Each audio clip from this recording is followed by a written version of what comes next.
시청자 여러분 안녕하십니까? KBS 생생토론의 방석준입니다. 새 정부가 들어서면서 교육정책에도 변화의 바람이 불고 있습니다.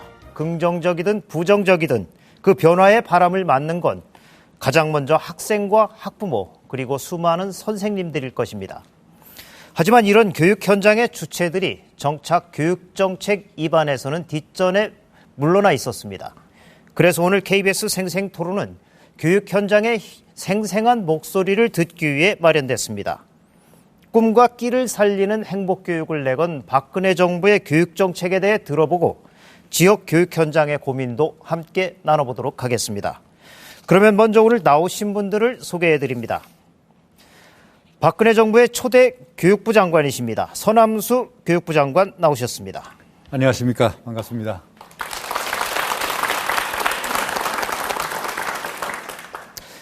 예, 대전교육계의 수장이십니다. 김신호 대전시 교육감 자리 함께해 주셨습니다. 안녕하십니까. 반갑습니다. 오늘 또 방청석에는 교사와 학부모, 학생분들이 많이 자리를 함께하고 계십니다. 이분들 역시 토론에 참여하실 겁니다. 지역 교육 현장의 생생한 얘기들을 나눠주시기를 부탁드립니다. 그러면 먼저 두 분 패널의 모두 발언을 듣도록 하겠습니다. 먼저 장관님의 발언을 듣겠습니다. 그 장관님은 교육부 역사가 65년인데 네. 그 교육 관료로서는 첫 장관이시라고요. 예, 그렇습니다. 예, 취임하신 지 얼마나 되셨죠? 한 70여일 됐습니다.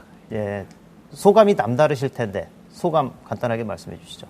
예, 그 한 5년 전에 공직을 완전히 떠난다고 생각했는데 다시 시작해가지고 아주 책임감이 무겁고요. 특히 아마 오랜 동안 우리 교육의 고질적인 문제로 알려져 있는 이 시험 위주의 교육, 입시 위주의 교육에서 탈피하는데 전문성을 발휘해보라 하는 뜻으로 임명하신 것이라고 생각을 해서 아주 무거운 책임감을 느끼고 있습니다.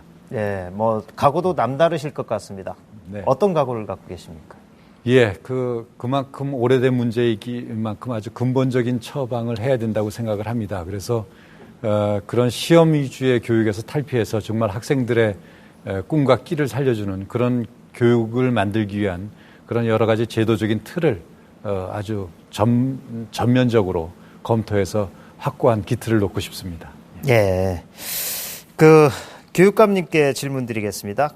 새 정부의 교육정책 방향과 기조가 발표됐습니다. 네. 김 교육감께서도 기대가 남다르실 텐데, 그렇습니다. 지역 교육을 이끄시는 분으로서 새 정부의 교육정책 어떻게 생각하십니까?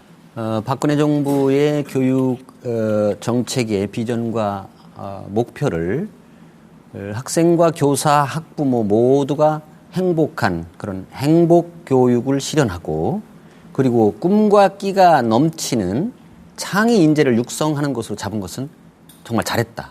이런 생각을 하고 그 비전과 목표를 달성하기 위해서 교육 정책의 큰 방향과 기조를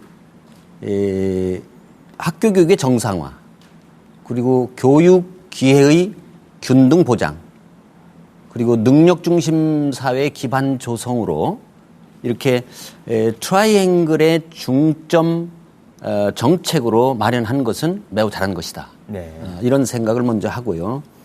그러나 이제 강론에 들어가서 이런 중점 정책들을 실현하는 데는 세부 실천 과제들이 있습니다. 그 세부 실천 과제들을 제가 많이 이렇게 훑어봤는데 저를 포함해서 많은 시민들이 매우 공감하는 바가 많이 크다.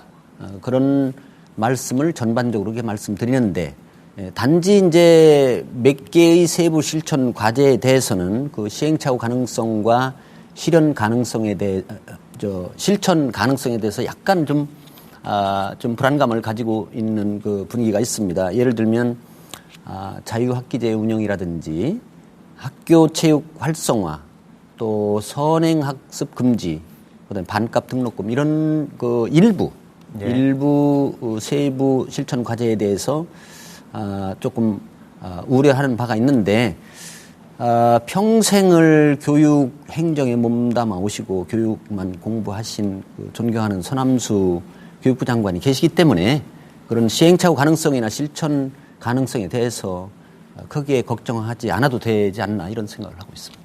예, 두 분 말씀 잘 들었습니다.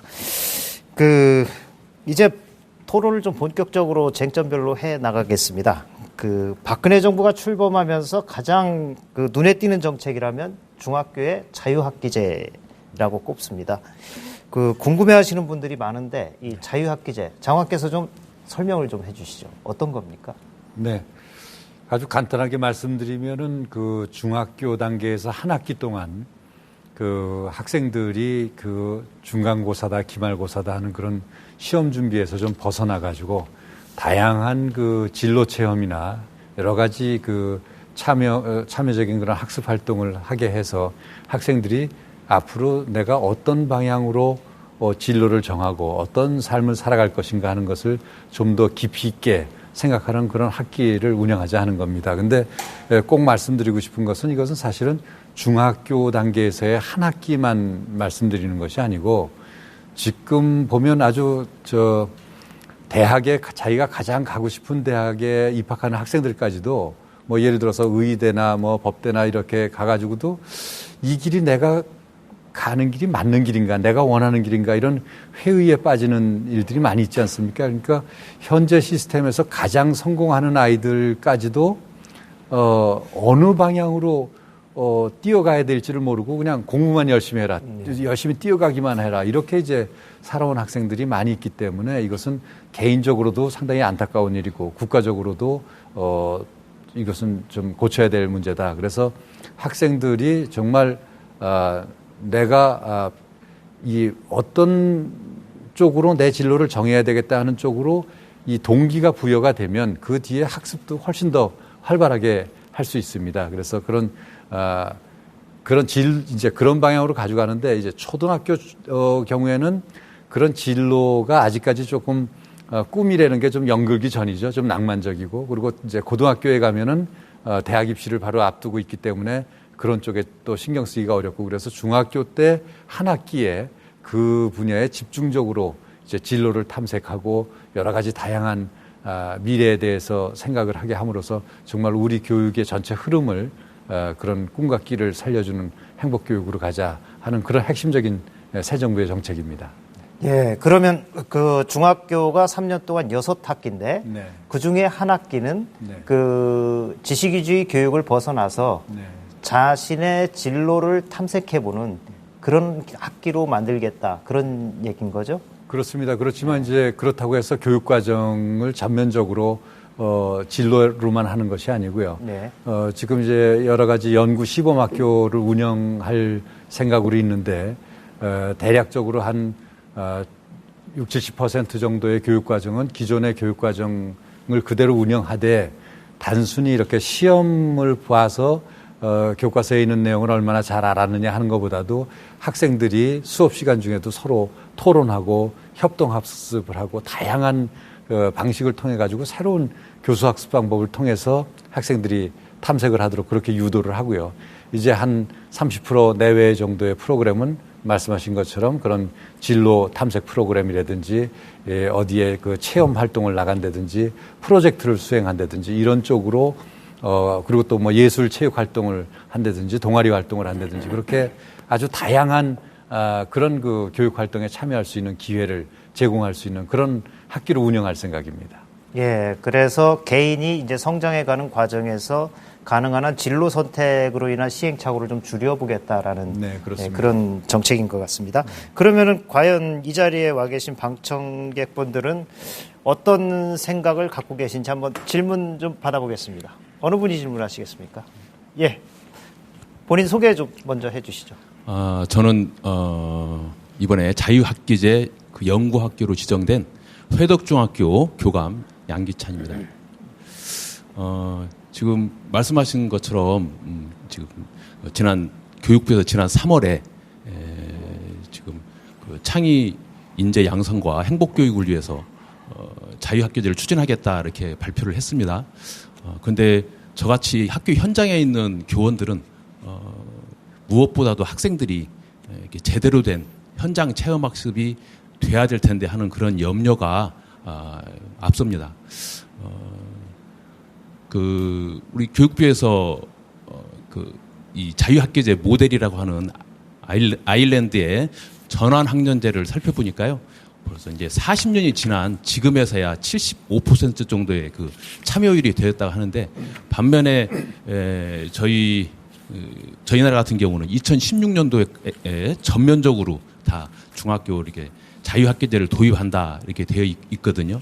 그래서 제가 봤을 때는 지금 인프라 구축도 그러고 아니면 또 사회적인 공감대도 아직은 좀 부족한 것 같습니다.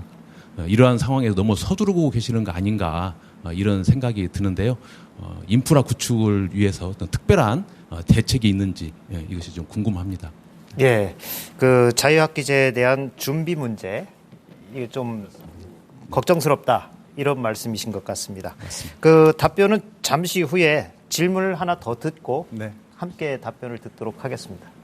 예, 본인 소개해 주시고 질문해 주십시오. 예, 저는 초등학교, 중학교, 고등학교 자녀를 키우고 있고요. 현직 그 대전대학교 교수로 재직 중에 있습니다. 예를 들면 초중고 대학교를 다 몸담고 있다고 생각을 하는 거죠. 그래서 오늘 그 행복교육의 장관님하고 교육사랑의 교육감님 모시니까 굉장히 든든한 마음이 큽니다. 제가 질문 드리고 싶은 거는 자유학기제가 그 아이들의 인성이라든지 진로교육에 있어서 굉장히 그 중요한 정책이고 꼭 해야 될 거라고 생각을 하고 있고요. 뭐 대학에서도 지금 비전 설계라든지 이런 걸 하고 있습니다. 그래서 굉장히 좋은 취지로 알고 했으면 좋겠는데 걱정되는 것이 하나 있습니다. 이제 평가 부분인데요. 그 수행 평가라든지 그다음에 체험 평가 이런 부분에서 과연 그 평가 기준을 어떻게 갈 거며 그것이 그 고입에 어떻게 반영이 될 건지 그게 굉장히 궁금하고요. 또 한 가지는 그 수행 기간 중간에 그 성적 내는 것이 있습니다. 그 성적을 과연 어떤 식으로 냈을 때 공정성이 확보가 될 것이냐 이 부분에 대해서 좀 말씀해 주셨으면 고맙겠습니다. 예, 두 분 질문 감사합니다. 그 자유학기제에 대한 관심이 큰 것 같습니다. 네. 예, 일단 원칙적으로 실시하는 거에 대해서는 동의를 하시는 것 같고, 다만 그 준비 문제 그리고 그 다음 그 학기 도중에 이제 평가의 문제 그 부분이 이제 관심사신 것 같습니다. 서 장관께서 먼저 답변해 주시죠. 네. 먼저 지금, 이 자유학기제를 실시하는 기본 방침에 대해서는 여러 번 말씀을 드렸습니다만 이제 그 구체적인 세부 방안에 대해서는 지금 내부적으로 검토를 해서 수일 내에 그 세부적인 내용을 공식적으로 발표할 그럴 계획으로 있습니다. 그래서 그 내용이 발표가 되면 좀 더 상세한 내용을 이해하실 수 있으리라고 생각을 하고요. 제가 몇 가지 그 골간을 먼저 말씀을 드리면 아일랜드에서의 그 전환학기제가 이 정책을 도입할 때 하나의 검토 모델된 건 사실입니다만은 완전히 다릅니다. 이제 아일랜드의 경우에는 전환학년제라고 해서 학제 개편과 관련해 가지고 1년을 한 부분이고요. 우리는 앞에서 말씀드린 것처럼 너무나 이 시험 위주로 돼 있는 이런 우리 학교 풍토를 바꾸고 진로 교육을 강화하자 하는 차원에서 도입이 되는 것이기 때문에 굉장히 다른 측면에서 접근을 하고 있다 이런 말씀을 드립니다. 그래서 예를 들어서 평가 문제 같은 경우도 지금 연구 시범학교를 금년하고 내년, 후년 이렇게 시행을 하지 않습니까? 이럴 때 다양한 평가 방법을 활용을 하도록 하려고 합니다. 이제 각급 학교에서 자율적으로 교육과정이나 이 평가 방법이나 이런 것을 여러 가지 방식으로 운영하도록 해서 그 중에 어떤 방법이 제일 적합하겠는가. 또 말씀하신 것처럼 이제 한 학기를 한다고 그럴 때 어떤 학기를 하는 것이 바람직한가. 그래서 연구 시범학교 중에는 어떤 학기도 여러 학기를 학교의 실정에 따라서 다양하게 운영해 보도록 그렇게 한 다음에 이제 최종적으로 시행을 할 때에는 어떤 학기를 지정해서 할 것인지 아니면 그것도 역시 최종 시행을 할 때도 학교의 선택에 맡길 것인지 이런 것을 종합적으로 결정을 해서 그렇게 이제 할 그런 예정으로 있습니다. 예. 그 자유학기제에 대한 그 평가의 문제, 학부모들로서는 그 평가 참 관심사인데요. 네. 교육감님이 그건 어떻게 생각하시는지 설명을 좀 해주시죠. 자유학기제는 그 중학교 3년 과정 중에서 한 학기를 자유학기로 설정해가지고 그것은 이제 학교장이 결정합니다. 자율적으로. 그래가지고 그 기간 동안에는 공부도 좀 예를 들면 자기 스스로 조사하고 발표하고 체험하고 실습하고 이렇게 해가면서 그다음에 시험 부담도 없이 아마도 지필평가 없지 않나 이렇게 생각합니다. 시험 부담 없이 자기 진로에 대해서 진로도 이해하고 탐색하고 그리고 선택하고 체험하고 이렇게 하자는 것입니다. 그렇기 때문에 이 기간 동안에는 아마도 그 성적 산출이나 이런 건 하지 않고 그 학생이 체험하고 조사하고 발표하고 한 그 기록들을 생활기록부에 아마 기재한다 이렇게 좀 얘기가 돼 있습니다. 그 확정되진 않았지만 그래서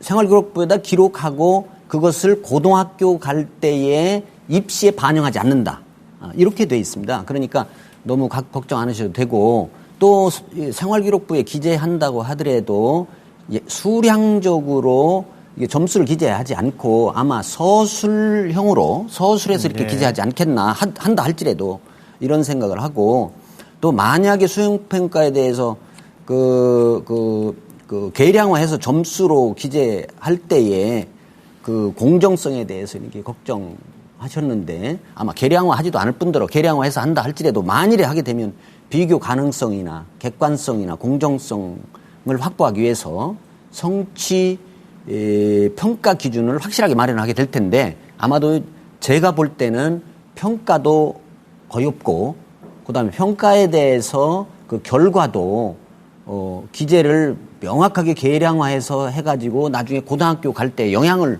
주는 일은 아마 없을 것이다. 그래서 아까 장관님 말씀하신 대로 2016년부터 자유학기제 전면 시행을 하게 되는데 그 이전에 지금 연구학교를 전국적으로 많이 이렇게 설정해가지고 지금 자유학기 운영과 또 평가걸과 반영 이런 것과 관련해서 지금 연구 중에 있거든요.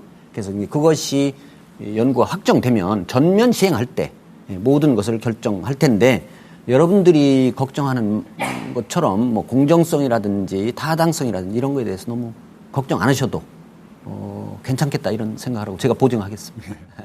예, 이제 다음 주제로 넘어가 보겠습니다. 요즘 그 고등학교가 여러 종류가 많아졌어요. 뭐 특수목적 고등학교, 자율형 사립고, 뭐 무슨 거. 저희들이 고등학교 다닐 때는 굉장히 단순했는데 그러다 보니까 주류를 이루는 일반계 고등학교가 이제 위기다 이런 얘기들을 많이 하거든요.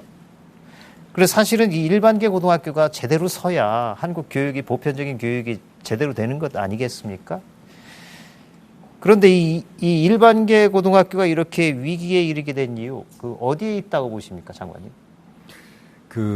실제로 이제 전 세계적으로 고등학교 교육에 대한 그 관심이 굉장히 높아지고 있습니다. 왜냐하면 점점 갈수록 우리 아이들의 그 소질이나 적성이나 진로가 굉장히 다양해지고 있지 않습니까? 그래서 고등학교 교육에서부터 그런 아이들의 다양성을 흡수해서 거기에 적합한 교육을 실시해야 된다 하는 요구는 뭐 전 세계적으로 높아지고 있어서 저는 고등학교 교육이 정말로 다양화돼야 된다 이렇게 생각을 합니다. 근데 조금 아쉽게 생각하는 것은 이제 아직까지 추진해왔던 고교 다양화 정책이 그렇게 어떻게 보면 아이들의 소질과 적성에 맞춰가지고 거기에 맞춰주는 어떤 수평적인 다양화 이쪽으로 가야 이 방향이 맞는데 이것이 사실은 조금 좀 왜곡이 돼가지고 좀 수직적인 다양화 쪽으로 가다 보니까 학교를 등급화시키는 그런 그렇습니다. 다양화. 이제 그런 쪽으로 이제 작동을 하다 보니까 아무래도 이제 대다수를 차지하는 그런 일반고에서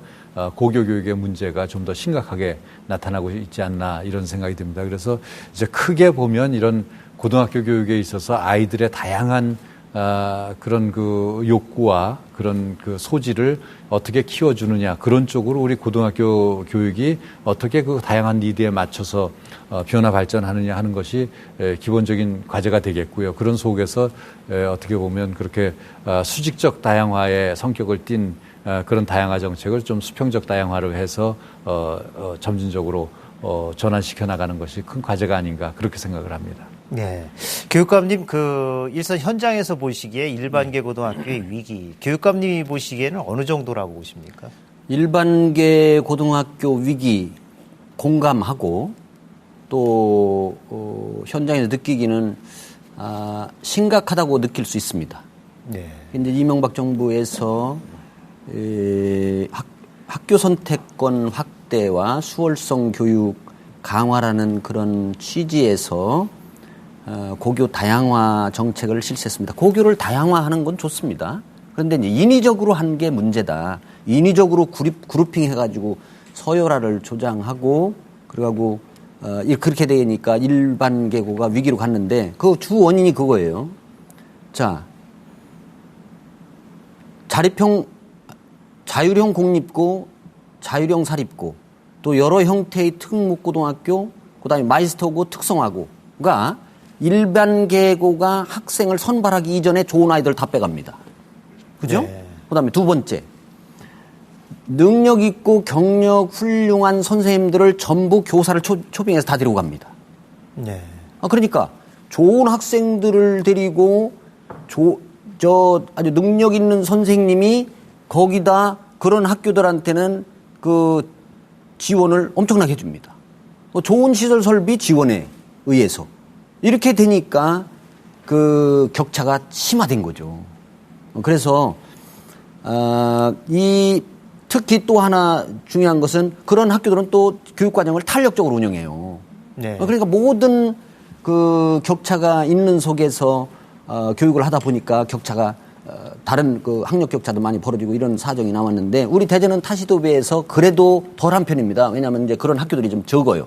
상대적으로.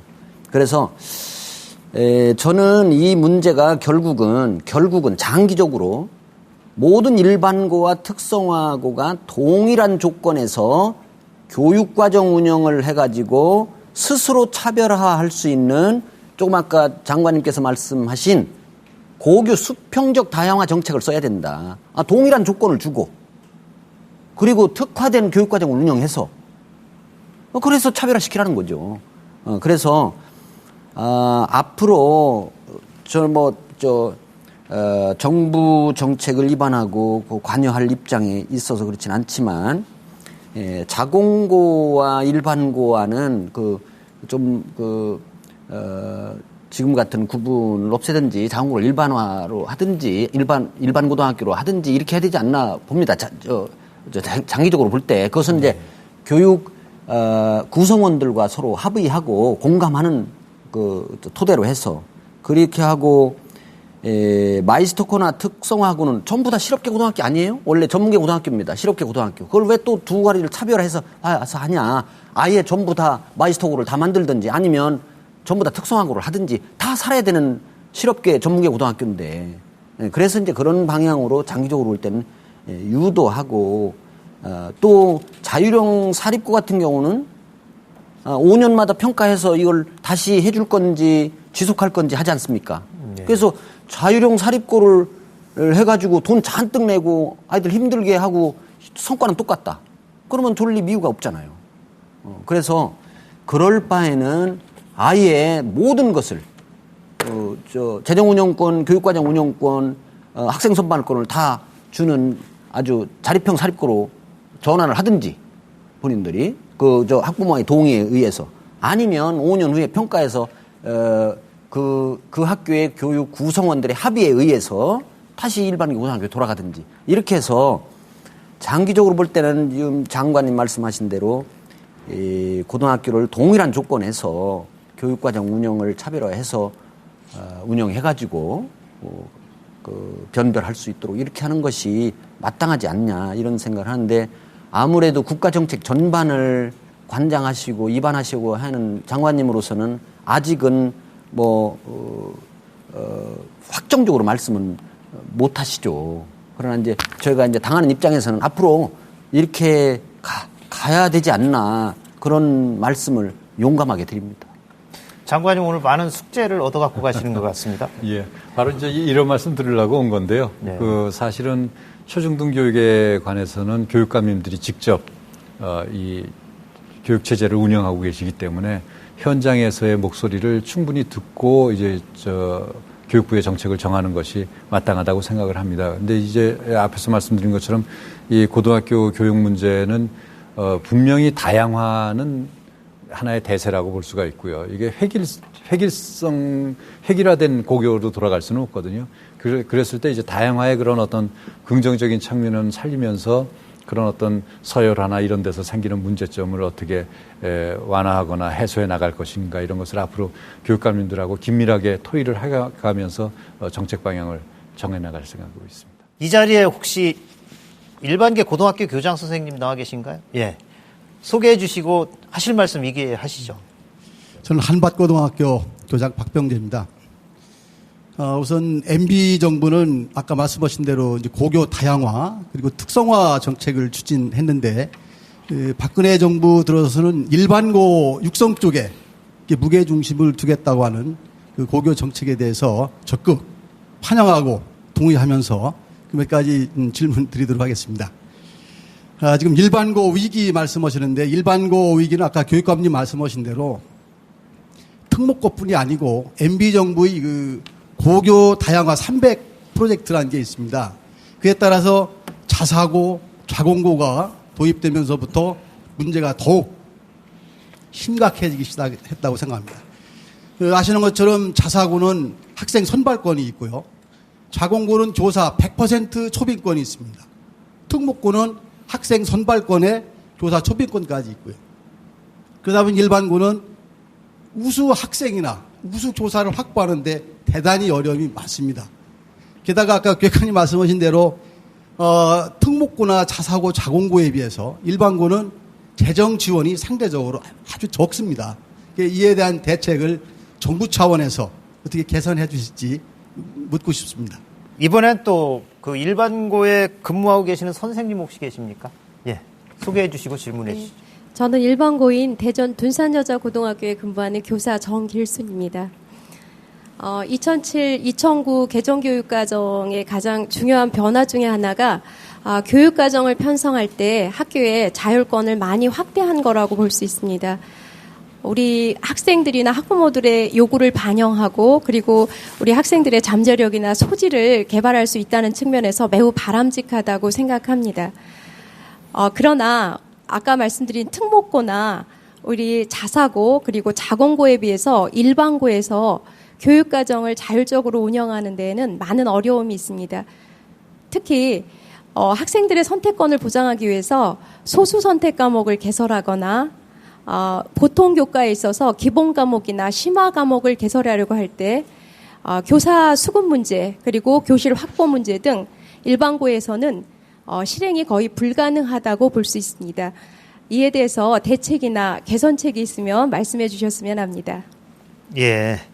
먼저 그 교장 선생님께서는 그 일반고에도 정부 차원의 지원이 필요하다 이런 말씀이셨고 또 학생 선발이나 교사 확보에 있어서도 일반고도 좀 생각을 해줘야 되는 거 아니냐 뭐 이런 말씀이신데 먼저 답변해 주실까요?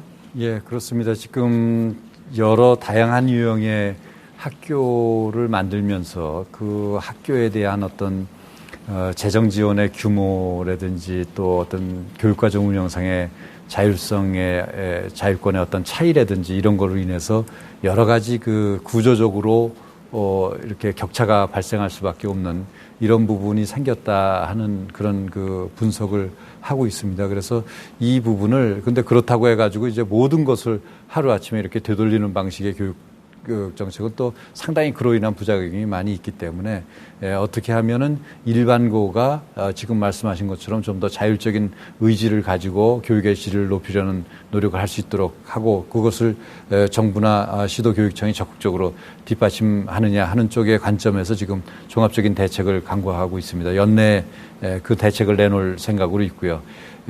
그러면서도 이제 한 가지 좀 부탁 말씀드리는 것은 사실은 학교의 교육의 질적인 수준을 높이기 위해서는 그런 어떤 정부나 이런 쪽에서의 지원도 중요하지만 여전히 그 개별 학교의 그 선생님들이 갖고 계시는 의지가 저는 핵심이라고 생각을 합니다. 그러니까 우리는 그냥 일반 고등학교니까 이렇게 문제가 있을 수밖에 없다. 이렇게 되면 사실은 전혀 문제가 해결이 안 된다고 생각을 하고요. 오히려 우리는 굉장히 불리한 여건에 있지만 이러한 우리 학교만의 특징을 이용을 해서 오히려 그런 그런 특별한 지원을 받는 학교보다도 더 나은 학교를 만들어 보겠다. 이런 이제 선생님들이나 교장 선생님들의 의지가 전제가 되면 사실은 지금 학교 간의 차이라든지 이런 것을 얼마든지 뛰어넘을 수 있는 여지도 있다고 생각을 합니다. 그래서 전체적으로 이제 정부의 정책 방향은 그런 학교 간의 그런 불합리한 차별이라든지 이런 것을 어떻게 줄여가고 일반고에도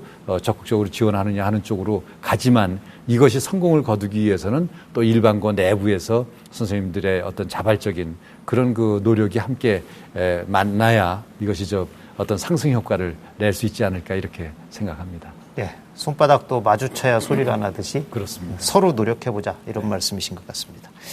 이 일반고의 교육과정 운영의 자율성 문제 상당히 제한적이다. 그래서 어렵다라는 말씀이신데 이 부분에 대해서는 교육감님께서 답변을 좀 해주시죠. 네. 교육과정 운영의 자율화 좋다. 그럼 얼마나 어디까지? 그게 문제란 말이죠.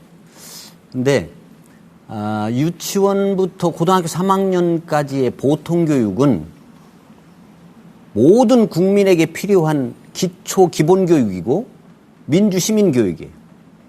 그래서 이 기간 동안은 적어도 동일한 교육 내용을 동일한 기간 동안 국가가 책임지고 교육하는 것을 전제하고 있어요. 그런데 2000년도부터 시행한 7차 교육 과정에서는 초등학교 1학년부터 고등학교 1학년까지를 국민 공통 교육 과정이라고 이렇게 해서 거기는 분명히 거의 똑같은 내용을 배워야 되고 단지 창의적 체험 활동 시간만 자율적으로 교육 과정을 운영하게 돼 있습니다. 그렇기 때문에 그 범주에 벗어나기가 쉽지 않다, 현실적으로. 그러나 고등학교 2학년과 3학년부터는 선택 중심 교육 과정을 가져가지고 교육 과정 편성권하고 운영권을 다 가지고 있어요, 마음대로.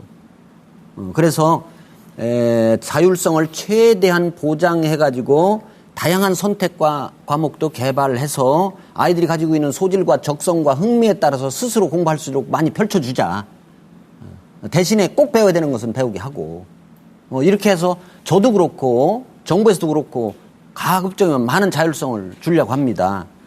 그렇다고 그렇게 되다 보니까 그러면 어떤 특정한 과목에 대해서는 2명도 선택하고 3명도 선택하면 어떻게 하냐. 지금 조금 아까 저 질문하신 선생님 걱정이 그거예요. 네. 2명 했는데 선생님 거기다 하나 배정해서 가르치고 교실을 그들을 위해서 확보하기 어렵잖아요.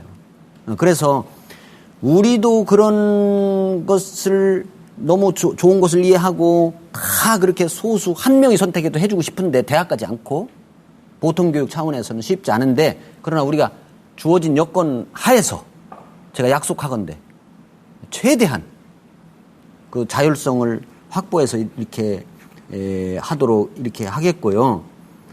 그러나 이따도 이제 말씀이 나오시겠지만 특히 마이스터고나 특성화고에 대해서는 교육과정 편성과 운영에 대해서 아주 거의 완벽하게 자율성을 보장하고 있습니다. 스스로 선택해서 공부하고 학교 밖에 기업이나 교육기관에서도 위탁교육도 허용하고 굉장히 우리 대전광시 교육청에서는 많이 열어놨습니다. 그런데 2009 교육과정에서 초등학교 1학년부터 고등학교 1학년까지 교과별로 연간 수업시수 20% 내에서 증감 운영을 허용 이렇게 해주고 그리고서는 학력평가 해가지고 막 신문에 내고 이렇게 하다 보니까 교육과정 운영이 비정상적으로 운영된 것이 많잖아요.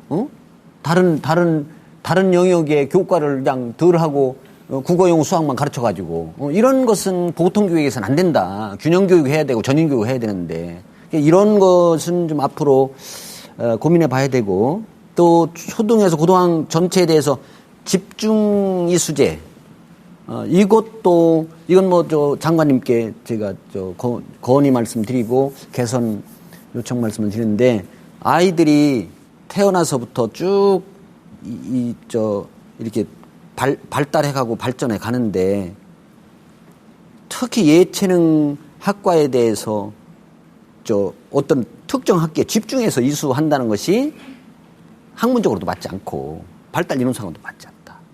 이런 것에 그리고 그에 따른 다른 많은 부수적인 어려움도 많습니다. 여기 나오신 교장 선생님들 확실히 체험하고 계실 거예요. 이런 것들에 대해서는 제가 장관님께 많이 건의드려가지고 이렇게 노력하겠습니다. 선생님 노력하겠습니다.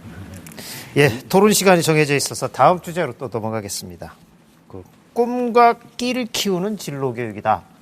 예, 굉장히 좋은 말인 것 같습니다. 꿈 그리고 끼를 키워주는 교육. 원래 우리 교육이 벌써 이렇게 갔었어야 되는 건데 이 꿈과 끼를 키우는 진로 교육에 이거에 대해서는 먼저 그 방청객 질문부터 받고 토론 진행하도록 하겠습니다. 그 어느 분이 질문해 주실까요? 예, 자기 소개해 주시고 질문해 주시기 바랍니다. 예, 저는 충남여자고등학교 진로진학 상담부장 임태섭입니다.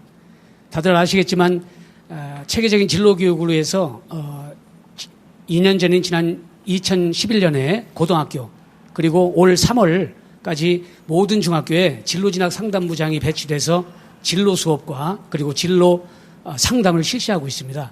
하지만 저희 고등학교 예를 들어보면 학생들의 그 정규 수업, 방과 후 보충 수업 그리고 야간 자율학습으로 이어지는 그 꽉 짜여진 일정 때문에 학생들과 충분한 상담을 실시할 수 있는 시간이 턱없이 부족한 것이 현실입니다. 앞으로 2016년까지 중학교에 자유학기제가 전면 도입된다고 하는데 현실적으로 진로에 대한 고민을 우리 학생들이 훨씬 더 크리라고 보는데 따라서 이 고등학교 진로 교육은 더욱 다양화되고 그리고 전문화될 필요가 있다고 예상되는데 거기에 대한 생각은 어떠신지 여쭙고 싶습니다. 예. 자유학기제는 중학생들을 위한 거였다면 이제 고등학생들을 위한 진로교육 문제 이제 여쭤보셨고요. 그 다음에는 이 자리에 또 학생분 누구 안 나와 계신가요? 학생분. 네. 어느 학교 다니십니까? 대전 전민고등학교 다니고 있습니다. 아, 고등학생이시군요. 네. 예. 이름은? 정준영입니다. 예. 질문해 주시죠. 네. 안녕하세요. 대전 전민고등학교 다니고 있는 정준영이라고 합니다. 대학 입학 전형이 너무 다양한 데다가 매년 입시도 바뀌고 있고요. 또 요강도 굉장히 늦게 발표되고 있습니다. 적어도 고등학교 입학할 때 입시 제도가 확정되어야 저희가 3년간 제대로 준비할 수 있다고 생각합니다. 친구들 사이에서 이야기를 할 때도 대학 입시라는 것이 준비할 건 너무 많고 합격 기준은 그에 비해서 알기 쉽지 않은 그런 로또 입시가 아니냐는 말을 하는데요. 이에 대해서 저희 고등학생이 쉽게 이해할 수 있도록 좋은 답변 부탁드립니다. 예. 먼저 첫 질문, 고등학생에 대한 진로 상담 이 부분에 대해서는 교육감께서 먼저 답변해 주시죠. 지금 진로 교육을 다양화하고 전문화했으면 좋겠다 이런 말씀인 것 같아요. 이런 말씀인 것 같은데 저는 우리 학생들의 진로 교육은 학생들은 발달 과정에 있으니까 발달 단계와 수준에 맞춰서 초등학교부터 고등학교에 이르기까지 정규 교육과정 내에서 체계적으로 이루어져야 된다. 평소에도. 모든 관련 교과 내에서도 그렇고 창의적 체험 활동 시간에도 그렇고.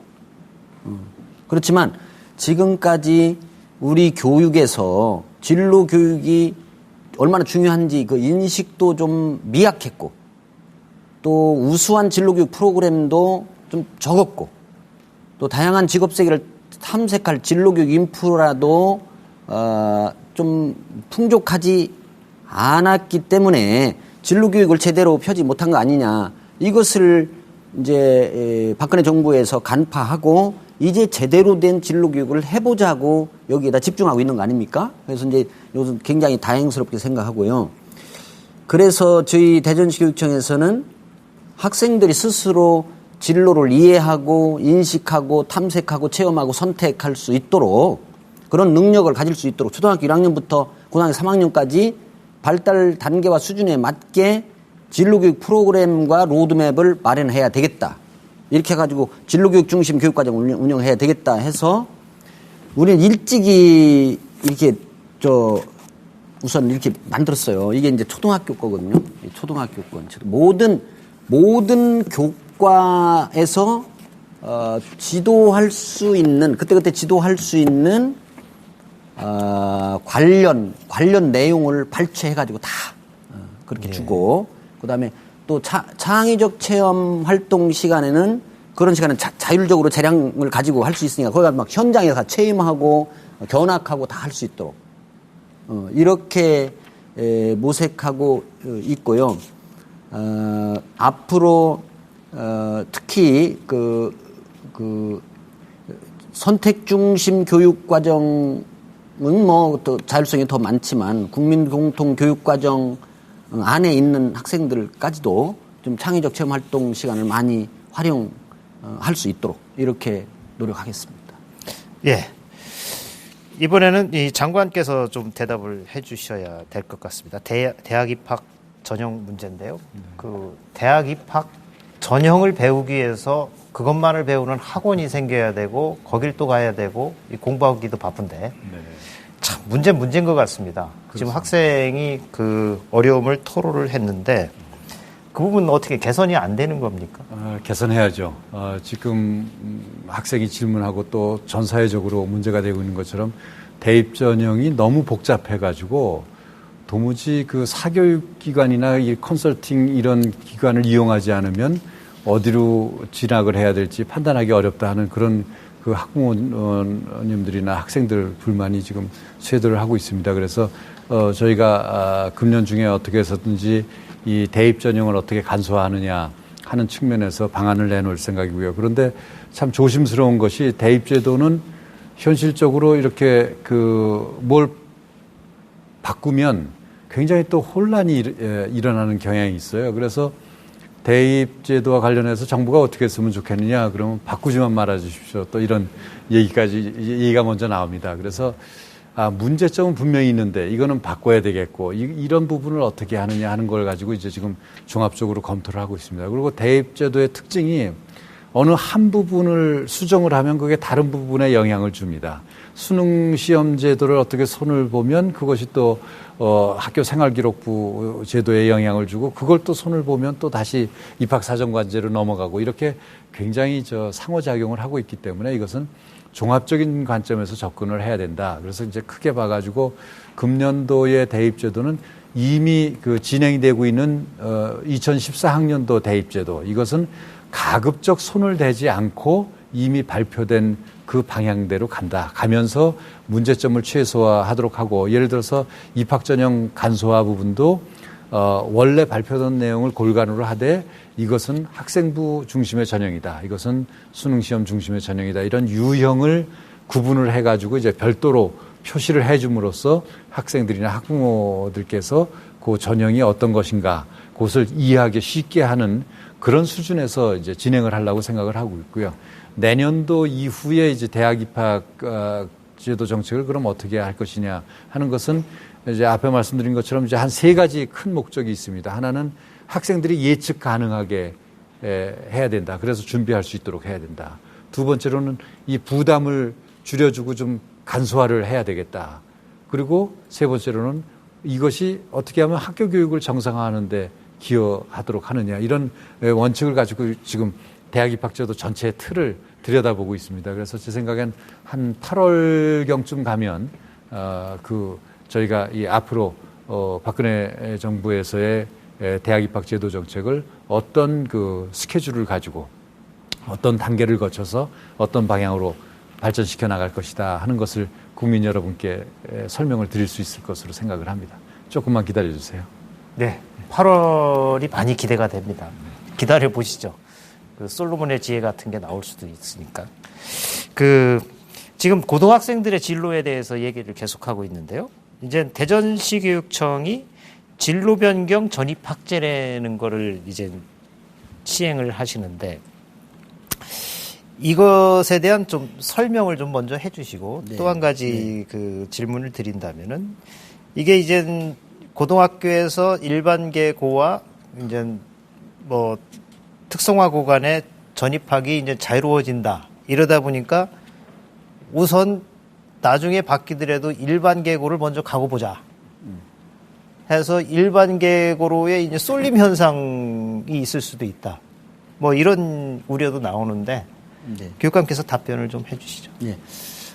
이 진로 변경 전입학제를 전국에서 최초로 우리가 시작을 했습니다. 이것은 왜 그러냐면 기존의 전입학제에서는 특성화고에서 일반고로 전학이 막혀 있어요.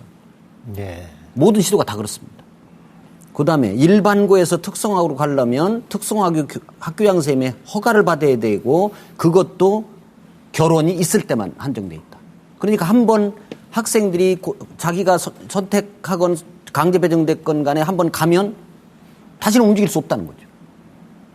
그렇게 되니까 아이들이 고등학교에 싫어도 강제 배정된 아이나 또 자기가 선택해서 갔을지라도 나중에 다니다 보니까 적성에 안 맞아서 흥미를 잃었다거나 그런 아이들한테 진로 적성의 변경의 기회가 한 번도 없다.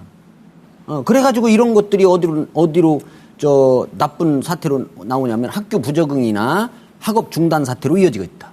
그러니까 이거를 해결하기 위해서 우리가 진로 선택의 기회를 확대해주고 진로 변경 채널을 좀 다양화해줘야 되겠다.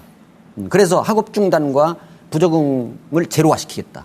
이렇게 해서 시작한 건데 일부에서 일반계고로 쏠림 현상이 있을 것이다라고 우려하셨거든요. 지금 사회자 말씀하신 대로. 예. 그런데 이건 저희들이 실시해본 결과 이것은 지나친 기후일 뿐 아니라 오히려 성공적이다. 그런 그렇습니까? 결론을 얻었습니다. 올해 2학년을 실시한 결과 일반고에서 특성화고로는 93명, 일반고에서 특성화는 93명, 일반고에서 방통고는 3명, 특성화고에서 방통고 1명, 특성화고에서 일반고로는 한 명도 없습니다. 한 명도 없습니다. 그래서 이것은 대전시 교육청의 진로교육 우수 성공 사례다 이렇게 말씀드리면서 이게 이제 이 진로 변경을 해서 전입학을 할 수 있는 게 일반계고나 자공고에서 특성화고나 방통고로 아니면 특성화고에서 일반고나 방통고로 학업 중단을 하지 않고 학적을 옮겨서 학업에 대한 만족도와 호응도를 높여줘가지고 학업 중단율을 아주 제로화시킨다. 이렇게 생각하는데 아마도 이것은 전국적으로 확산시켜야 되지 않나 이런 생각을 하고 있습니다. 그래서 장관님께 이따 이것이 끝나고 나면 또 건의 말씀 드리고 좀 좋은 것이다. 저희가 실험적으로 해보니까 이런 생각을 하고 있습니다. 이 대전시 교육청이 이렇게 이제 고등학생들이 중간에 이제 진로를 수정할 수 있는 자유롭게 그런 제도를 시행하고 계시는데 장관께서 보시기엔 어떻습니까? 예, 교육감님께서 정말 이 문제를 잘 다루고 계시다 생각하고 적극적으로 지지를 합니다. 이게 이제 옛날에 저희가 한 20년, 30년 전에 학교 다닐 때 보면은 학생들 수요에 앞서서 이것은 일반고다, 이것은 특성화고다 정해놓고 원하는 아이들이 가서 지원자가 많아서 떨어지면은 그냥 그걸로 끝나버리는 그런 식의 교육제도였죠. 그러니까 흔히 얘기하는 대로 공급자 중심입니다. 근데 이제 지금 앞으로의 교육은 어떻게 하면 학생들의 수요에, 학생들의 니드에 교육체제가 맞춰가느냐 하는 쪽으로 이제 우리 교육체제가 움직여야 됩니다. 그래서 사실 고등학교 시절에 보면, 일단 일반고나 특성화고를 진학을 했다가도 공부를 하다 보니까 이것이 나의 길이 아닌가 보다. 이렇게 생각할 수가 있거든요, 충분히. 근데 그것을 이제 다른 쪽으로 진로를 바꾸기를 어렵게 하면은 결국은 학교 생활에 점점 적응하기가 어려워져서 중도에 탈락하거나 이런 문제로 연결이 될 수 있기 때문에 정말 이 어떤 교육 시스템의 전반적인 그 운영에 아주 큰 지장을 초래하지 않는 범위 내에서는 최대한 학생과 학부모님들의 요구를 우리 학교 체제가 받아들여서 그 니드에 맞게 그렇게 길을 열어주는 것은 마땅히 저희가 할 일이라고 생각하고 우리 교육감님께서 그 방향으로 선구적인 역할을 하고 계시는 데 대해서 저는 아주 높이 평가를 합니다.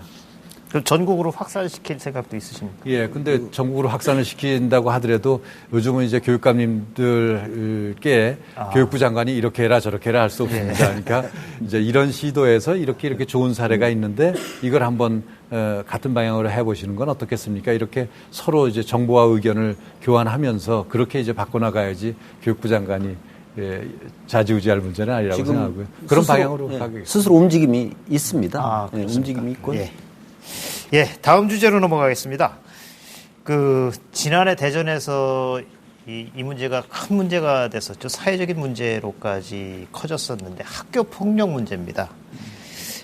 이 학교 폭력에 대해서는 뭐 학생, 교사, 학부모, 또 학교 당국 다 할 말이 많습니다. 저희들도 이 문제에 관해서 토론회를 여러 번 개최를 했었는데, 자, 이 부분에 대해서 먼저 방청객 질문부터 받고 토론해 나가도록 하겠습니다. 어느 분부터 질문하실까요? 예, 본인 소개해 주시죠. 동대전 초등학교 교장 장성문입니다. 학교가 안전하고 행복하게 하기 위한 많은 노력을 하고 있습니다. 학교 내에서도 다양한 그 방법이 있고 또 각계각층의 또 유관기관에서도 노력하고 있습니다. 그런데 학교 폭력은 날이 갈수록 더 다양해지고 있고 유형이 많아지고 있고 끊이질 않고 있는 것이 현실입니다. 학교에서 학교 폭력이 일어났을 경우 주로 이제 그 가해 학생과 피해 학생의 학생 학부모 간의 그 감정적인 대립이 아주 깊어져서 서로 그 해결을 하기 위한, 즉 조정과 해결을 하기 위한 학교에서의 어려움도 있고 또 한계점도 있습니다. 또한 그 가해 학생과 피해 학생에 대한 그 교육적인 조치, 또 그 부모에 대한 교육, 또 생활기록부 등에 대한 어떤 등재와 같은 그런 그 문제들, 일련의 과정들 속에서 보면 뭐 교권 침해의 사례도 좀 생기기도 하고, 또 하나 그 과정 모든 것들이 선생님들의 그 업무 과중으로 이어지는 그런 사례가 많이 발견될 수가 있습니다. 혹시 학교 폭력과 관련해서 일선 학교를 도와줄 수 있는 교육부 차원에서의 대책 좀 말씀해 주시면 고맙겠습니다. 예. 학교 폭력의 케이스가 발생을 했을 때 학교 당국이 참 대처하기 어렵다. 왜냐하면은 피해자 부모는 일단 상당히 흥분을 하고 가해자 부모는 일반적으로 내 자식이 그럴 리가 없다. 이런 식으로 생각을 하기가 쉽고 교사나 학교 당국에서는 그 사이에서 어느 쪽 편도 들기가 쉽지가 않고 뭐 이러다 보니까 어려움이 많은 거로 저도 이젠 주위의 교사분들한테서 듣고 있습니다. 또 다른 질문 먼저 받고 또 계속 얘기 나누죠. 예. 어느 학교 다니죠? 저는 대전 글꽃중학교 3학년 김택수 학생입니다. 중학교 3학년이세요? 네. 예. 저는 올해 초에 TV에서 방영된 학교 2013이라는 드라마를 굉장히 재밌게 보았습니다. 이 드라마가 저에게 재밌게 다가왔던 이유는 저희 학교 폭력이라는 문제를 그냥 살펴본 것이 아니라 저희와 같은 학생들의 눈높이에서 바라보아 좀 더 현실적인 대안들과 이야기들이 많이 나왔기 때문입니다. 이와 같이 학교폭력 예방 교육도 저와 같은 학생들의 눈높이에서 이루어진다면 좀 더 효과적이지 않을까 생각하고 있는데요. 혹시 이에 대한 계획이 있으신지 여쭤보고 싶습니다. 예. 학교폭력에 관한 예방 교육, 학생들의 눈높이에 맞게 좀 해줬으면 좋겠다라는 학생 입장에서의 얘기였습니다. 한 분만 더 질문 더 들을까요? 어느 분? 예. 네, 저는 두 아이를 키우고 있는 학부모 윤설레입니다. 예. 저도 이제 학교 교육 정책에 관심이 많고 해서 학부모로서 학교 참여를 많이 하고 있습니다. 근데 제가 아이를 키우면서 제 마음대로 안 되는 일, 뜻대로 안 되는 일이 자녀 교육이라는 생각을 하게 되더라고요. 그래서 근데 저처럼 학부모님들이 자녀 지도를 하면서 막막할 때가 많을 거라는 생각을 합니다. 그래서 학교폭력 지금 이야기가 나왔는데 그런 이야기를 들을 때마다 저희도 가슴을 졸이고 있어요. 학부모로서 우리 아이가 그렇지는 않을까. 우리 아이가 가해 학생이 됐을 때도 힘든 일이고 피해 학생이 됐을 때도 힘든 일이고 한데 학교에서도 지금 2009 교육 과정에서는 창의 인성을 강조하고 있는 것으로 알고 있습니다. 그럴 때 인성 교육을 잘 시키면 이런 학교 폭력이나 이런 것도 근절할 수 있지 않을까 이런 생각을 하는데요. 학교에서도 많이 노력하고 있는 것으로 알고 있습니다. 그런데 학교에서뿐만 아니라 가정에서도 밥상머리 교육이 중요하다는 생각을 합니다. 그래서 이런 학교 폭력 문제라든지 인성 교육에 관련된 학부모 교육에 대해서 어떤 지금 체계적이고 좀 효과적인 교육에 대한 것을 계획하고 계신지 한번 여쭤보고 싶습니다. 예, 우리나라 가정교육의 문제, 가정교육을 어떻게 시켜야 되는 건지 학부모로서 어떻게 교육을 받은 적이 없고 하다 보니까 참 답답하다. 굉장히 중요한 부분인 것 같습니다. 예, 세 분 질문 감사드립니다. 먼저 장관께서 답변해 주시기 바랍니다. 학교에서 학교 폭력이 발생했을 때 화해와 조정 단계에서 굉장히 어려운데 이걸 어떻게 좀 풀어주실 방법은 없습니까? 예, 이 부분에서 이제 사실은 큰 장애가 있었던 것 중에 하나가 작년에 범정부적으로 학교폭력 종합대책을 강구해서 시행을 했는데 그 단계에서 제일 어려웠던 부분 중에 하나가 학생들이나 학부모들 중에는 이 학교폭력이 굉장히 심각한 범죄 행위라는 것을 제대로 인식하지 못하고 있는 것이 가장 큰 걸림돌이었습니다. 그러니까 막상 어떤 문제가 생겨가지고 그 학생이나 학부모를 불러보면 장난으로 한 건데 뭘 그래요 하는 이런 반응이 사실은 제일 큰 걸림돌이었습니다. 그러나 당하는 학생 입장에서 보면은 정말로 죽고 싶은 마음이 들 정도로 힘든 것이 학교 폭력이거든요. 이렇게 지나가면서 툭툭 치면서 무시하는 발언을 한다든지 이 따돌림을 한다든지 하는 것이 당하는 사람으로서는 굉장히 아주 힘든 일입니다. 그래서 여기에 대해서 이제 인식이 많이 개선되고 있지만 아직도 갈 길이 참 멀다 이렇게 생각을 하고 있고요. 저는 세 번째로 질문하신 학부모님 말씀에 전적으로 동감을 합니다. 이 전체적으로 정말 인성교육의 측면에서 이 학교폭력 문제를 봐야지 학교폭력의 피해자와 가해자에 국한해가지고 이 문제를 바라보면 문제가 해결이 안 된다고 생각을 합니다. 실제로 이 인성교육 문제는 사실은 우리 학교뿐만 아니라 이제 학부모님들도 당연히 관심을 가져주시고 정말 밥상머리 교육이나 이런 걸 통해 가지고 적극적으로 풀어가야 된다고 생각하는데 사실 부모님들 사회생활을 하는 분들을 보면 어떤 분들이 사회적으로 성공하느냐 인성이 좋은 분들이 능력도 중요하지만 사실은 사람 됨됨이가 좋은 사람이 사회적으로 성공할 수도 있고 또 행복한 삶을 살아가는데 굉장히 중요합니다. 그래서 아이들의 인성을 관심을 갖고 들여다봐야 되겠다 하는 쪽에서 가정에서부터 관심을 가져야 되고 또 학교도 그런 측면에서 학부모님들이 그런 쪽에 관심을 갖도록 학부모 교육이나 이런 쪽의 프로그램을 이제 적극적으로 제공을 해야 된다고 생각합니다. 그리고 이제 말씀하신 대로 막상 그러면 이 학교 폭력 상황이 벌어졌을 때 어떻게 하느냐. 이게 이 학교 폭력 문제가 사회에서의 폭력 문제보다 좀 어려운 이유가 사회에서의 폭력 문제는 가해자 처벌하면 되고 피해자는 뭐 법적으로 보상받거나 이러면 되는데 이게 학교 폭력의 경우에는 가해자도 교육적으로 다뤄야 될 측면이 있고 그렇죠. 또 피해자도 단순히 위로를 해주는 것이 아니라 그 정신적인 상처를 돌봐야 되는 그런 부분이 있습니다. 그런데 이 부분이 이제 겉으로 잘 드러나지 않기 때문에 이 문제가 갑자기 생겨나면 학교에서는 이 문제를 어떻게 다뤄야 될지 굉장히 이제 당황하고 그런 과정에서 실수도 일어나고 여러 가지 문제가 일어나고 있습니다. 그래서 지금 저희가 작년에 그 학교폭력 근절을 위한 종합대책을 마련을 했는데 그동안 한 1년여 지나면서 나름대로의 어떤 성과도 있고 부족한 부분도 있고 그래서 지금 현장 중심의 관점에서 이 부분을 어떻게 보완을 해야 될 것인가 하는 것을 시도교육청과 지금 면밀하게 협의를 해서 한두 달 내에 그 대책을 내놓을 생각입니다. 그래서 앞에서 말씀하신 것처럼 그런 이제 화해 조정이나 이런 것이 잘 안 이루어질 때 거기에 그러면 어떤 법률적으로 이 문제를 어떻게 접근을 한다든지 아니면 좀 더 전문가의 그 지원을 통해서 이 문제를 어떻게 풀어갈 것인지 이런 다각적인 대책을 함께 강구하고 있다는 말씀을 드립니다.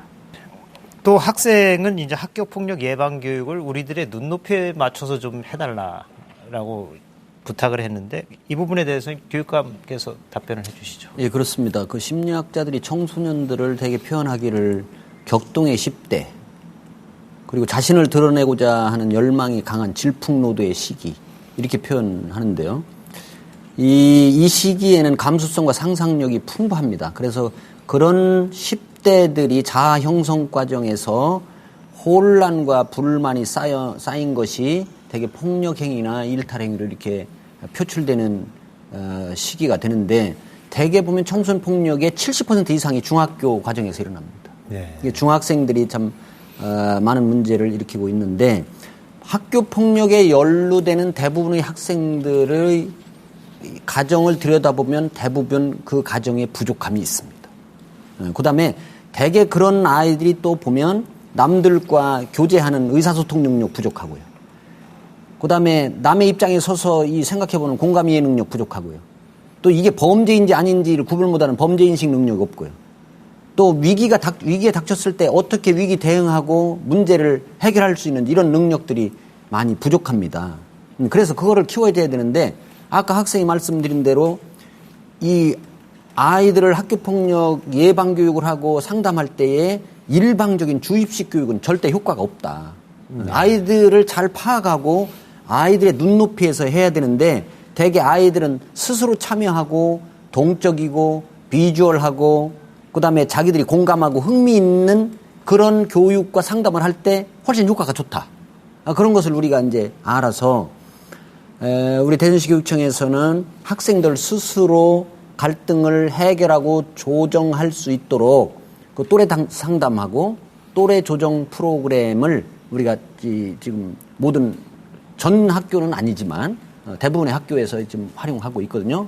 굉장히 효과를 보고 있고 또 특히 공감 이해 교육과 범죄인식 교육을 위해서는 역할극이나 동영상 자료를 통해서 비주얼 위주의 교육을 많이 하고 있고 또 문제 해결이나 위기 대응 능력을 좀 높여주기 위해서는 위기 설정을 해서 실제 상황을 연출해 가지고 체험을 직접 해보는 그런 교육을 하고 있습니다. 그래서 이제 그런 것으로 해서 많이 좋아지고 달라졌다 이렇게 자평을 하고 있는데 특히 그것 외에도 이제 대학생 1대1 결연해서 멘토링 프로그램을 갖는다든지 우리가 또 좀 재미있는 프로그램을 하나 만들었어요. 1박 2일로 힐링 열차라는 것을 코레이라고 우리가 협약해가지고 1박 2일로 모든 방문해서 실제로 체험할 수 있는 그런 체험 프로그램을 마련했는데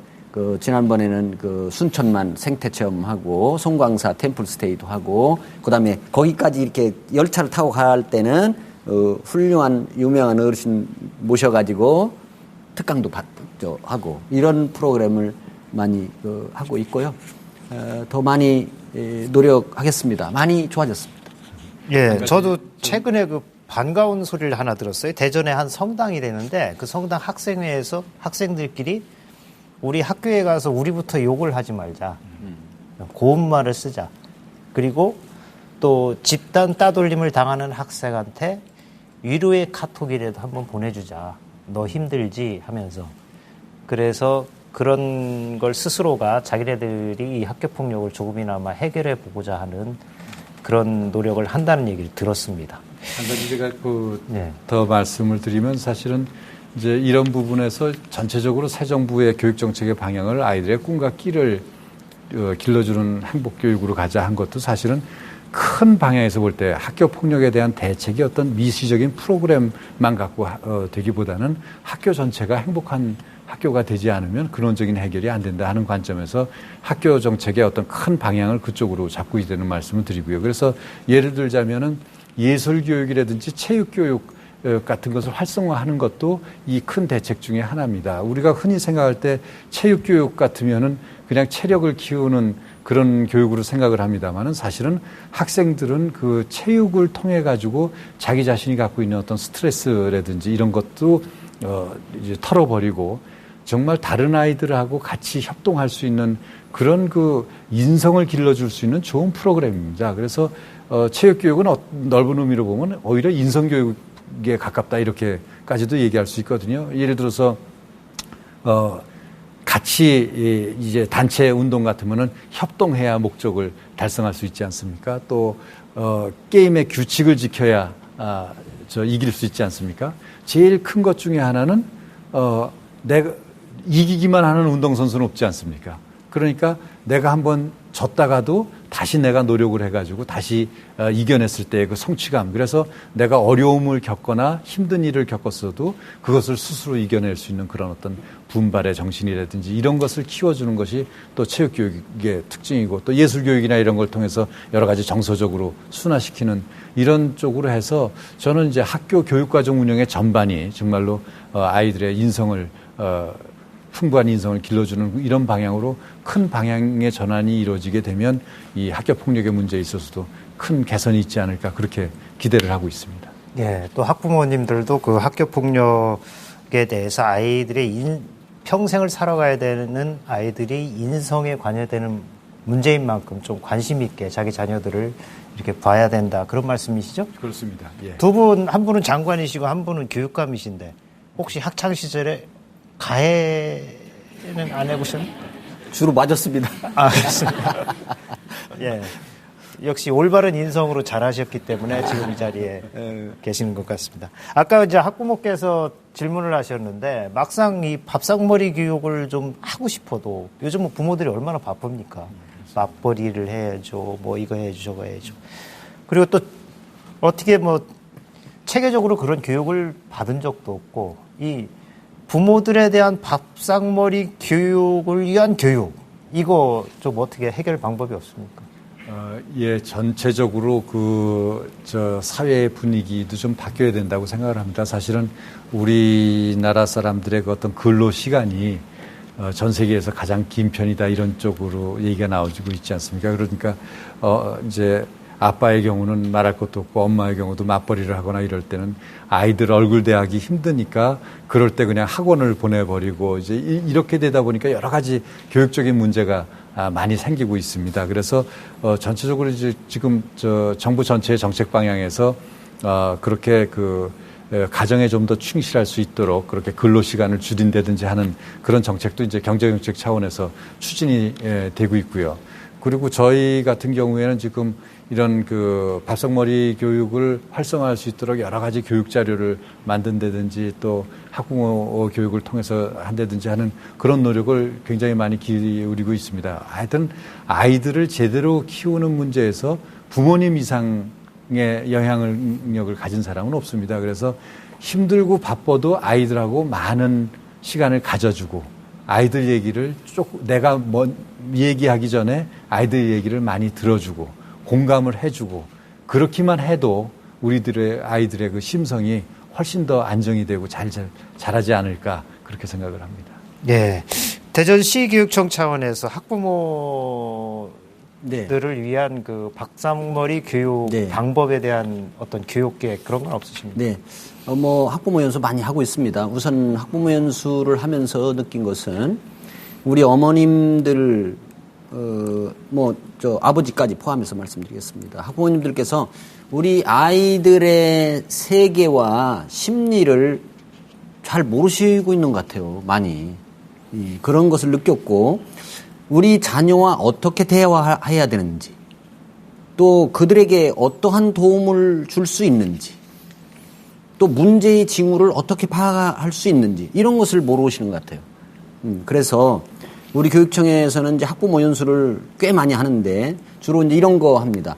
청소년의 심리, 자녀와의 대화, 가정교육법, 위험징후 확인 방법, 폭력사고 대처법 이런 것도 이 학교폭력 관련 법규 이런 것들을 주제를 선정해서 교육을 하는데 그것 외에도 저희들이 이제 이런 이런 거 보면 학부모들을 위해서 만든 자료거든요. 예, 폭력 없는 행복한 학교 만들기 다 만들어서 이렇게 제작해서 줍니다. 언제든지 포켓에 가지고 다니면서 좀 보게. 그다음에 이건 네모 이야기라고 해서 언어 문화 개선을 위한 학생 생활지도 교육용 영상들 이것도 배포하고요. 그다음에 이건 우리 아이들에게 무슨 일이 이렇게 해가지고 이런 것 좀 배포하고. 그리고 이제 이것은 이제 가해 학생 징후 체크리스트 조치법인데 이건 책받침이거든요. 네. 책받침으로 해가지고 요거는 부엌에 냉장고 있죠? 냉장고에다 이렇게 딱 붙일 수 있도록 자석해가지고요. 네. 그렇게 해가지고 실제로. 근데 우리 집엔 그런 게 하나도 안 왔어요. 뭐지? 사모님이 어떻게 그렇게 그걸 못 받아가지고 제가 드리겠습니다. 이렇게 해서 이게 실제적으로 실물을 갖다 드려야 더 관심을 갖고 그것을 접하고 이렇게 들어가서 아주 만들어서 다 드리라고 이렇게 했습니다. 네. 그렇게 노력하고 있습니다. 네. 지금 인터넷에요. 네. 전국 학부모 지원센터라는 인터넷 주소가 있습니다. 네. 그래서 거기를 치시면 학부모님들이 자녀 교육과 관련해서 도움을 받을 수 있는 풍부한 정보가 아주 가득 실려져 있습니다. 네. 다시 한번 말씀해 주시죠. 정확하게. 네, 전국 학부모 지원센터고요. 그래서 www.영어로 parents parents.go.kr 이 웹사이트에 들어가시면 학부모님들이 자녀 교육에 필요한 그런 아주 유용한 정보를 많이 확인할 수 있을 겁니다. 예, 전국 학부모 지원센터라는 사이트에 많은 도움이 되는 자료들이 많이 있다고 합니다. 참고하시기 바랍니다. 벌써 정해진 토론 시간이 다 됐습니다. 두 분께 마무리 발언 시간 드리도록 하겠습니다. 먼저 김교육감님 먼저 마무리 발언 해주시죠. 네. 오늘 장시간 좋은 말씀 해주신 존경하는 서남수 교육부 장관님 정말 감사드리고요. 또 같이 출연해 주신 여기 방청객 또 패널 여러분들께 진심으로 감사의 말씀 드립니다. 또 오늘 장시간 시청해 주신 시민 여러분들께도 감사드리고 또 시민들의 궁금증을 풀어 주시고 또 장관님과의 직접 교육에 대한 대화의 장을 마련해 주신 KBS 대전방송총국에 대해서 진심으로 감사의 말씀 드립니다. 우리 대한민국 교육은 고급의 인적 자원을 길러서 오늘날 우리 한국을 세계 10대 경제 강국으로 만든 그런 기적을 창조해낸 주역입니다. 앞으로도 세계 교육을 선도하는 나라로서 새로운 교육 트렌드를 끊임없이 창조하고 선보이는 초인류 대한민국 교육이 되기를 바라고 오늘 여기 함께 하신 존경하는 장관님과 모든 분들이 그 영광의 주역이 되기를 바랍니다. 감사합니다. 예, 이제 마지막으로 장관께서 마무리 발언해 주시죠. 오늘 교육 현장에 진솔한 말씀을 들려주신 우리 김신호 교육감님과 또 여러 선생님 또 학부모님 정말로 감사합니다. 이런 기회를 주신 KBS에도 진심으로 감사의 말씀을 드리고요. 저는 우리 교육이 지금 큰 변화의 기로에 있다고 생각을 합니다. 우리가 이런 시험 점수만 올리는 쪽에 그런 교육을 가가지고는 우리 아이들의 미래를 위해서나 우리 국가의 미래를 위해서 성공하기 어렵다 이렇게 생각을 합니다.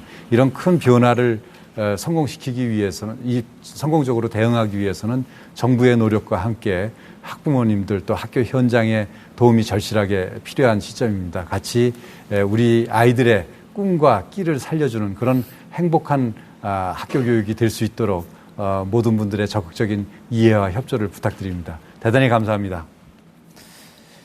네, 그 나라의 현재를 알고 싶으면 시장으로 가고 미래를 알고 싶으면 학교로 가보라는 말이 있습니다.